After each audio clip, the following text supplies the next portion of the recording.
வணக்கம் நண்பர்களே. கார்த்திரேவதி சீரியல் சிவமா பரபரப்பாக போயிட்டு இருக்குன்னே சொல்லலாங்க. பரபரப்பான கட்டத்தில் டேனியை வச்சு நம்ம சிவனாண்டி நம்ம ரேவதியையும் சாமுண்டேஸ்வரியும் செங்கல் சுளையில் வச்சு எரிக்கிறதுக்கு காரில் வச்சு தூக்கிட்டு போய் செங்கல் சுளையில் கொண்டு வைக்கிறாங்க. ஒரு கட்டத்தில் பார்த்தோன்னா நம்ம கார்த்தி ரேவதி எதுக்காக இன்னும் கம்பெனிக்கு வரலை வேலைக்கு அப்படின்னு அந்த இடத்துல பார்த்துட்டே இருக்காங்க. ஒரு கட்டத்தில் பார்த்தோன்னா ரேவதியோட மொபைல் ஃபோனை வச்சு இப்போ எங்கே இருக்கா அப்படின்னு அந்த இடத்துல பார்க்க நேரம் ஒரு செங்கல் சுளையில் இருக்கிறா. எதுக்காக அங்கே போனால் ஏதோ சதி நடந்திருக்கு அப்படின்னு நம்ம கார்த்தி கண்டுபிடிச்சி நம்ம ரேவதியை காப்பாற்றி சாமுண்டேஸ்வரியையும் மீட்கிறாங்க. அதை பற்றி தான் இந்த வீடியோக்குள்ளே பார்க்க போகிறோம். அதுக்கு முன்னாடி சேனலுக்கு லைக் அண்ட் சப்ஸ்கிரைப் பண்ணுங்கள் ஃப்ரெண்ட்ஸ். பக்கத்தில் இருக்க பெல் ஐக்கானையும் கிளிக் பண்ணுங்கள். அப்போ தான் நான் போடுற ஒவ்வொரு வீடியோவும் நோட்டிஃபிகேஷனாக உங்களுக்கு கிடைக்கும். வாங்க ஃப்ரெண்ட்ஸ் வீடியோக்குள்ளே போகலாம். ஃபஸ்ட்டு எடுத்த உடனே பார்த்தோன்னா ஒரு செம அதிரடியான பரபரப்பு கட்டம் தான். பரபரப்பான கட்டத்தில் நம்ம ரேவதி கார்த்தியை லவ் பண்ண ஆரம்பிச்சிட்டாங்க. அவங்க நம்ம கார்த்தி என்னை பார்க்காரா, என்கிட்ட பேசுகிறாரா, என்ன இவ்வளோ கேர் எடுத்திருக்காரு, அவர் ஒரு வேளை என்ன லவ் பண்ணாரா இருக்குமோ அப்படின்னு சந்தேகம் நம்ம ரோஹிணிகிட்ட கேட்க நேரம் நம்ம ரோஹிணியும் ஆமாடி அவர் உன்னை லவ் பண்ணாரா இருக்கும், நீ கேட்டுப்பாரு அப்படின்னு தூண்டி விடுறாங்க. ஒரு கட்டத்தில் பார்த்தோன்னா நம்ம ரேவதி மனசில் ஒரு ஆழமான காதல் நம்ம கார்த்திகை மேலே ஏற்படுது.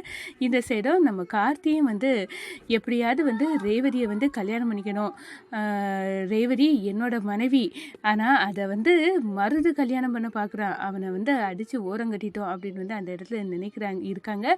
ஆனால் நம்ம மருதுவுக்கு ஏகப்பட்ட கோபம்.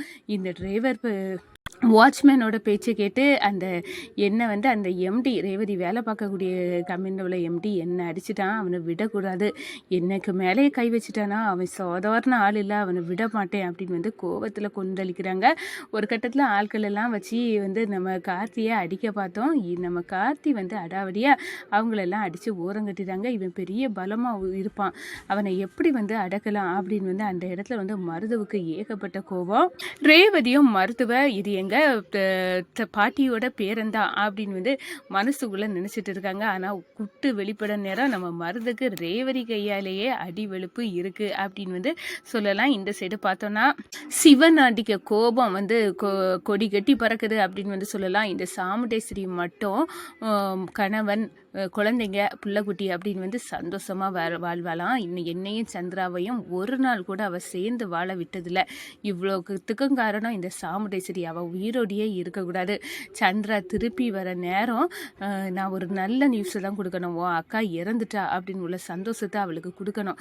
அதுக்காக இந்த சாமுண்டேஸ்வரியை கொல்லணும். இங்கே உள்ள ரவுடிகளெல்லாம் இறக்குமதி பண்ணி பார்த்தாச்சு, ஒன்றுக்கும் அந்த சாமுண்டேஸ்வரி அசரலை. ஆனால் இப்போ டேனி இறக்க போகிறேன், டேனியால் தான் இந்த சாமுண்டேஸ்வரிக்கு சாவு அப்படின்னு அந்த இடத்துல டேனியை இறக்குறாங்க. ஒரு வர வழியில் ஒரு செங்கல் சுளையை பார்த்தேன், அந்த செங்கல் சுளையிலேயே இந்த சாமுண்டேஸ்வரியை வச்சு எரிச்சிடலாம் அப்படின்னு நம்ம டேனியை ஸ்கெட்ச் போடுறாங்க.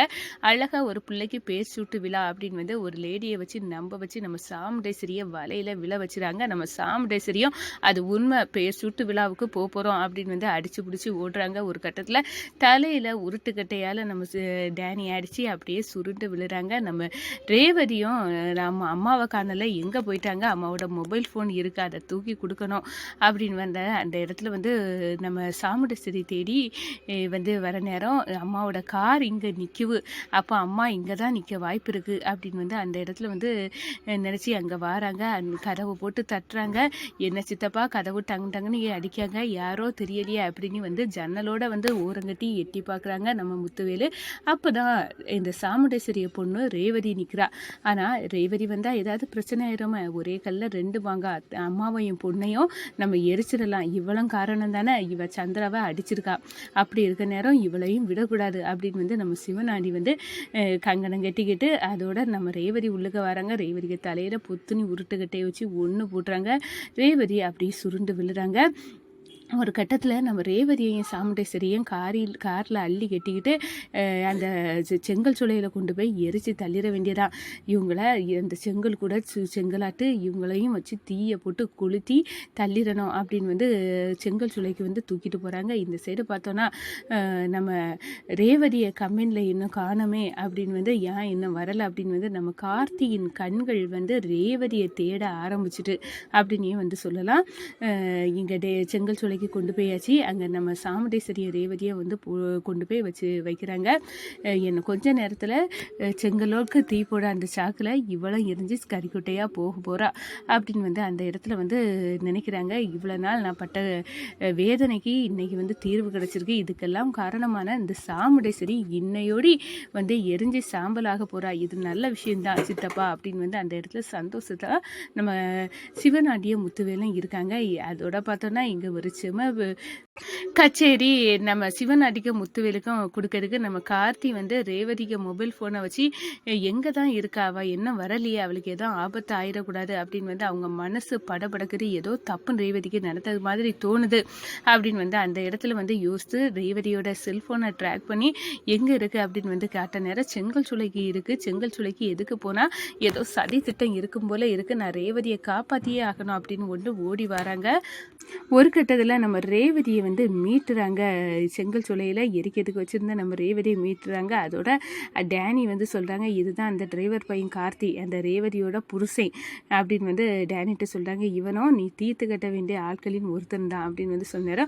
சரி அப்படின்னு வந்து டேனி வந்து சூப்பராக அவள் களை இறங்குற நேரம் நம்ம கார்த்தி அவனை அடித்து பிடிச்சி வந்து தொலியை உரிச்சி தள்ளுறாங்க. அதோட பார்த்தோம்னா இந்த சைடு நம்ம முத்துவேலு அடடா இந்த வசமாக இந்த டிரைவர் பையனுக்கு ரேவதிக்கு ஒன்றுனா மூக்கு வேர்த்ததுக்கனாங்க வந்துட்டான், இப்போ என்ன இவளை காப்பாற்றிட போகிறா, நம்ம பட்ட கஷ்டம் எல்லாம் வீணாக போச்சு அப்படின்னு வந்து தலைப்பாடாக அடிச்சுக்கிறாங்க. ஒரு கட்டத்தில் நம்ம ரேவதிக்கு வந்து உணர்வு வருது, ஞாபகம். அப்போ தான் பார்க்குறாங்க, அடடா என் கணவர் கார்த்தி அப்படின்னு வந்து அந்த இடத்துல போய் கெட்டி பிடிக்கிறாங்க. நம்ம சாமுண்டேஸ்வரியும் திரும்பி கண்ணை முழிச்சு பார்த்தா நம்ம ரேவதி கார்த்தியை கட்டி பிடிச்சிட்டு இருக்க பொசிஷனை பார்த்து சாக்காவி நிற்கிறாங்க. இது கனவா நினவா அப்படின்னு பார்த்து அந்த இடத்துல அதிர்ச்சியில் நிற்கிறாங்க. நம்ம ரேவதிக்கு பழசெல்லாம் ஞாபகம் வந்துட்டு, அம்மா இந்த சிவனாண்டி உங்களை கடத்தி இதெல்லாம் பண்ண பார்த்தா, என் கணவர் கார்த்தி கூட இப்போ தான் வந்து நம்மளை காப்பாற்றிருக்காரு, இப்போ கூட இவருக்கு மேலே தான் உங்களுக்கு சந்தேகம் வரும், ஆனால் உண்மையாட்டு இவர் நல்லது தாம்மா செய்திருக்காரு அப்படின்னு வந்து சொல்ல நேரம் இவ என்னது பேசுகிறா, இவளுக்கு பழசெல்லாம் ஞாபகம் வந்துட்டு போலுக்கு, இப்போ கணவர் அது இதுன்னு சொல்லி இவ என் வயத்தில் புளிய கரைக்கால அப்படின்னு வந்து நம்ம சாமுண்டேஸ்வரிக்கு பயங்கரமான வந்து கோபம் வருது.